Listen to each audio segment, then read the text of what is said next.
First, I want to share a short story with you about a young, beautiful girl who has so much to offer. Late in the morning last year, New Year's Day, Sam and Lynn Kisek received a devastating phone call that would tear their lives apart. The caller informed them that their 22-year-old daughter, Savannah, was being rushed by ambulance to the St. Clair Regional Medical Center. She had a long battle drug addiction, but it looked like this time Savannah had overdosed with a combination of painkillers and sedatives while celebrating New Year's Eve.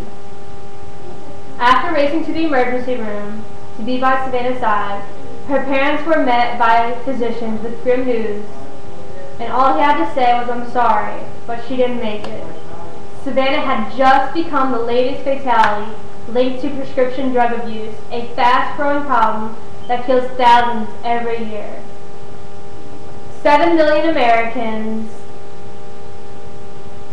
currently abuse prescription drugs, noting that is more than the number who are abusing cocaine, heroin, hallucinogens, ecstasy, and inhalants combined. The DEA also reports that opioid painkillers now cause more overdose deaths than cocaine and heroin combined. It's a harsh reality. Each day, an average of 2,000 teenagers ages 12 to 17 use a prescription drug without a doctor's guidance for the first time. Prescription drugs have a powerful effect on the brain and body. There's opioids that are painkillers, oxycontin, methadone, morphine, and then there's anti-anxiety pills or muscle relaxants such as Xanax or Valium, and then there's stimulants, often ADD medications like Ritalin. And the real problem is teens are moving away from street drugs and using prescription medications to get high. After marijuana, prescription drugs abuse is the most common form of drug abuse. More Valley teens are dying from prescription drug overdoses than meth, heroin, and cocaine combined. Teens believe that prescription drugs are safer than street drugs. This new trend is dangerous, resulting in addiction, overdose, and even death.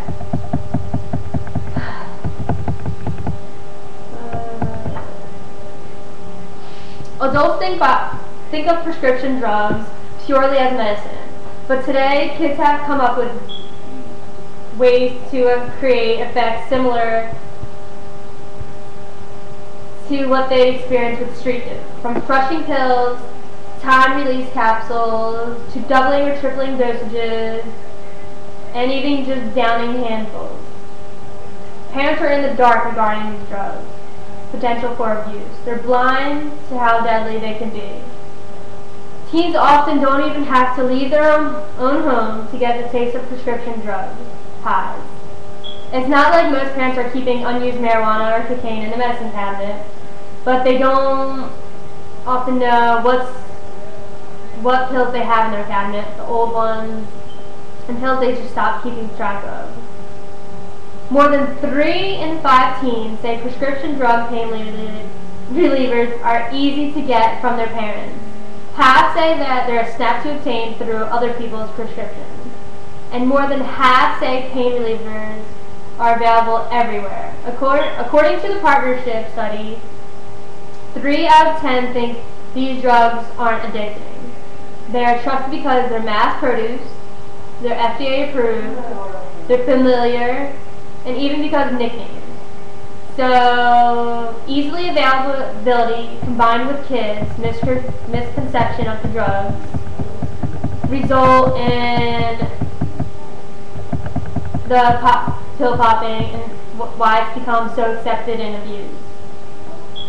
So, as a solution, keep your doctor informed about all your medications, including over-the-counter medications. Read your information about the pharmacist that they provide you, especially if you're unsure about the side effects. Public education and media campaigns. Now, media is the #1 most powerful prevention tool. It can be used to better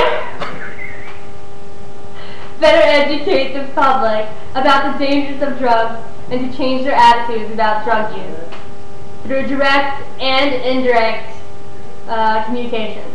The public service messages, educational programs, and documentaries, they can all help, so be a part of them. School-based prevention programs. Every school system in the U.S. must have an active and creative drug abuse prevention program. Prevention efforts such as saying no to drugs and learning of the potential dangers must start in the early grades and not just high school. Studies show that drug use often starts before 7th grade, and by that time it's just too young. So by the time they reach teenagerhood, teens, their attitude about drugs and their willingness to try drugs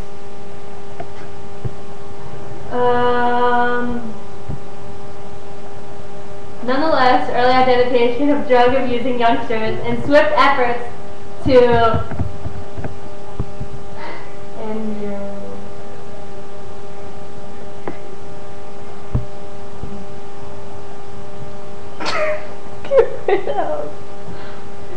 Okay, so education of health professionals is also a big problem. A lot of health professionals don't know anything about or receive training about diagnosis of treating about drugs. So this must be corrected. Having drug abuse problems be a part of training of physicians, nurses, psychologists, social workers, and a lot of other health professionals. Also, drug testing. DWIs. Currently, not a single state in the U.S. requires testing of drivers stopped by suspicion of under the influence. So if someone's stoned or under any of these drugs can easily pass a breathalyzer. So be a part of these efforts and help make changes. And if you know someone struggling with this problem, help them and make a difference. Be a part of their support. Support is important. There's family, friends, therapists, there's even churches, church groups, recovering addicts that have been through their experiences. And you can be there to help to give them information, such as there's help hotlines, and there's anonymous meetings that they can join and participate in, that they can look up online. And you can be a part of the change. Speak up, take action, take care of yourself, don't cover for drug users, so will you be the change?